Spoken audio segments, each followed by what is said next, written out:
My name's Aisha. I'm an activist and an artist. 4 months ago, my home was violently raided by counter-terrorism police in front of my 3 young children because of artwork that I make advocating for Palestine. It was just before 7 a.m. We heard loud banging at the front door, and straight away, me and my husband both jumped up, and we just instinctively knew that it was going to be the police. My husband's gone downstairs to answer the door. Around 15 officers, a lot of them armed, have just stormed through the house. They're screaming, "Armed police, stay where you are." And my children were actually sleeping as they came in screaming. It was just awful. Initially, I just didn't think that they were there for me. Like, that thought just didn't even cross my mind. Immediately, when I saw that they're storming the home, I asked to see a warrant. One of the officers has passed me a warrant, and he's simultaneously taken my phone out of my hand. I have literally just woken up, so I'm skimming through this warrant looking for a name and looking for a reason.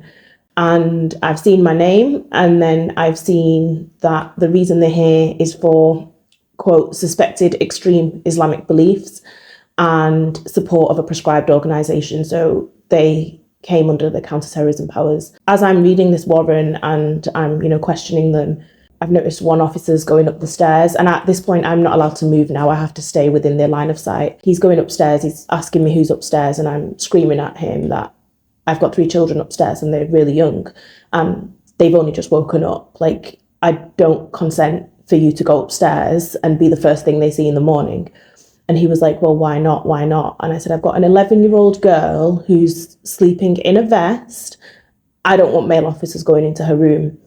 He just kept asking me, "Why not?" I suppose the tiger mum in me just said, "I know what you do to women in cells. Like, I know what Greater Manchester Police do to women in cells." And I expected him to be like, "What are you talking about?"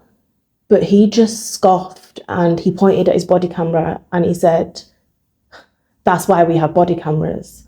And I looked at his body camera and I said, "It's not even on." At this point, my eldest had already come out of her bedroom. She'd gotten herself dressed and she'd come out of her room, which I was really glad about. But it was just the idea of them going in armed to my 11-year-old, 5-year-old and 3-year-old children. The lasting impact it's had on my children, they were traumatised to wake up to armed officers storming the house, having no idea why they're there. Even now, 4 or 5 months down the line, my youngest child, when she hears sirens, she asked the other day she asked her big sister, "Is it the police? Are the police back?" And actually it was just me coming home from work. But when she heard the sirens followed by the turning of the key, she immediately associated that with the police. And I do worry about the lasting impact that it's had on them. For such young children to witness armed police is never okay. And there was no justification for them to turn up to the home of 3 children with weapons. So I then said to the officers, "Look, I need my children to go to school. I don't want them to be here whilst you're carrying out the search, and I need to prepare their breakfast." And I was told that I'm not allowed to leave the sofa that I'm sitting on. I'm not allowed to prepare them breakfast. And I said, "Well, they need to eat before they go to school." And they were like, "No, you need to stay here." So my 11-year-old daughter had to prepare their breakfast for the younger 2 for them. And she had to do that supervised by a police officer who they told me was a family liaison officer, but I later found out it wasn't. It was just a female officer who was present at my interview later on. I kept telling them I need to drop my kids off to school, and they were like, "You're not going anywhere. We're searching the car, and until the car's been searched, you will not be leaving. Like, you're not going anywhere," basically. So at this point, I said to them, "Look, it's only my name on the warrant, so my husband's free to leave. So he's going to take the kids to school." And they were like, "Yeah, not until we've searched the car. Like, nobody's going anywhere." They did search the car, and obviously it was clean. So at that point, they gave my husband permission to drop the children off to school.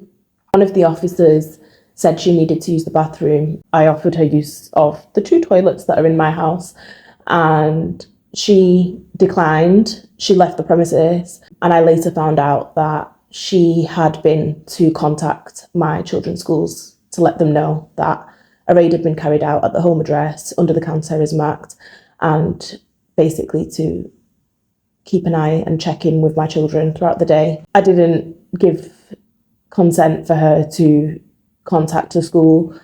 I wasn't allowed to move off the sofa at all. And just as I was about to sit on it, they started screaming at me. They were like, wait.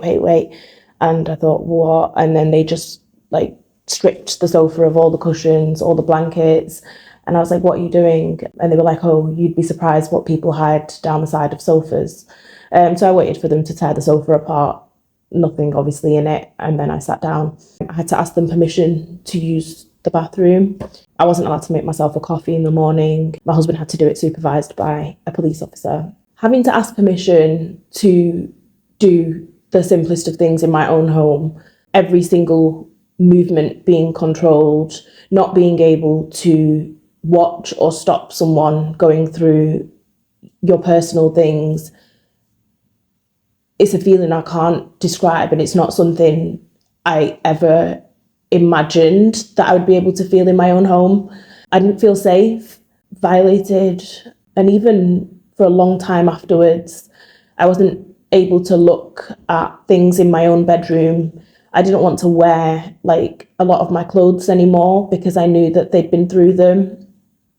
Everywhere I looked, it was just like, oh, they've looked at that, they've picked that up, they've seen this. You know, as a woman, especially like really private and intimate things, they just no longer felt clean or safe anymore. Knowing that they'd been, you know, in my room with their boots on, where I pray, where my prayer mats are, just everything just felt really unsanitary for a long time. So as they went through the property searching, it became quite apparent that anything to do with Palestine, anything that questions empire is going to be taken by them. They started off taking things like electronic devices. So straight away, as the warrant was given to me, my phone was also taken. They took my iPad, which I used to create my artwork with, and also I use it at work. They then started to look through my bookshelf and they pulled out numerous books, one being The 100 Years' War on Palestine by Rashid Khalidi, and another one being Natives by Carla. And I said to them at this point, because, okay, my devices I expected them to take. Books, like, now you're messing with me. Like, my books are really precious to me. So I was like, why are you taking that? And they didn't answer. A lot of the books had like post-it notes and highlights and things like that in them, just for ease of reference later on for myself. And they were looking through, taking the post-it notes out. And I said, hang on a minute, these books are not illegal to have. Like, they're widely available at bookstores. And they just didn't answer me. They took the books, they took artwork, they made comments on art supplies that I had in the home as well. So things like paints, pens, spray paint, almost as though I'm not allowed to have those things in my home as an artist. They also took the most random sketches, you know, animals, scenes, cityscapes, things like that, just to get practice in. And it was only the last 3 pages that were, I suppose, relevant to Palestine, which was a sketch of an olive branch, a watermelon slice, and a key. And because of those, the last 3 pages, they took the whole sketchbook. I had no idea where this had stemmed from whilst the raid was going on. I knew that being vocal at protests, giving speeches, and sort of being quite, I suppose, in the public eye for the last 1.5 to 2 years would definitely have put me on the radar, but there was no justification. That's no justification for the subsequent raid that was carried out. So whilst the raid was going on, I had absolutely no idea where this idea of extreme Islamic beliefs or support of a prescribed organisation had come from. It was only after the raid was over, so 5 hours later, after they left, I Googled my name. I came across a thread on X by a Zionist page who had been compiling evidence. So the page on X was called the Electronic Uprising. They had taken screenshots of my artwork from my Instagram page. They had taken sort of small recordings of parts of speeches that I'd made at protests and completely misconstrued what I was saying, the whole purpose of the artwork as well. And they encouraged people to mass report me to the counter-terrorism police, and they tagged the police again and again and again in the comments. And it was at that point that I realised that this is where the raid has come from. So towards the end of the raid, they told me that I had to attend a voluntary interview in April. There was a date already set.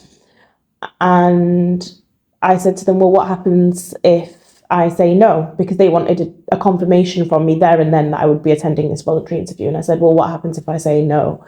And they said, well, if you tell us now that you won't be attending the voluntary interview, then we'll just arrest you now in front of your children. And I said to him, I said, well, that's not really leaving me any choice. That's not voluntary, but yes, I will be there. So the date was set for the voluntary interview. So around two months later, then the date came around. Obviously, I got in touch with my solicitor straight after the raid. And we attended for voluntary interview in April. They interviewed me in the counter-terrorism unit, and they presented me with my artwork as evidence against me, and also social media posts. So I gave a no-comment interview throughout, and as of current, I've been released under investigation. We know that the reason that raids are carried out in this way is to try to silence and to shut down dissent, to stop activists from speaking out against what the ICC has called a plausible genocide. We are witnessing war crimes in full 4K. What they want is for us to stop protesting, stop disrupting the war machine. However, what this raid has done is exactly the opposite of what it was intended to do. The intention was to make us go quietly, to scare us into inaction, and if anything, it has made me more determined to continue to speak out, more determined to continue to advocate for the Palestinian people and for oppressed people everywhere. And I think one thing that I've seen in the community, for every single one of us that they try to silence, for every Pal Action member, for every activist, for every direct actionist that they take, there's always more of us that are inspired by them and who will stand up, because freedom is never willingly given. It has to be demanded. So join me in holding Greater Manchester Police accountable, call for them to drop the charges and continue to speak out. Don't be intimidated. Continue to use your voice, because that is the most powerful weapon that we have.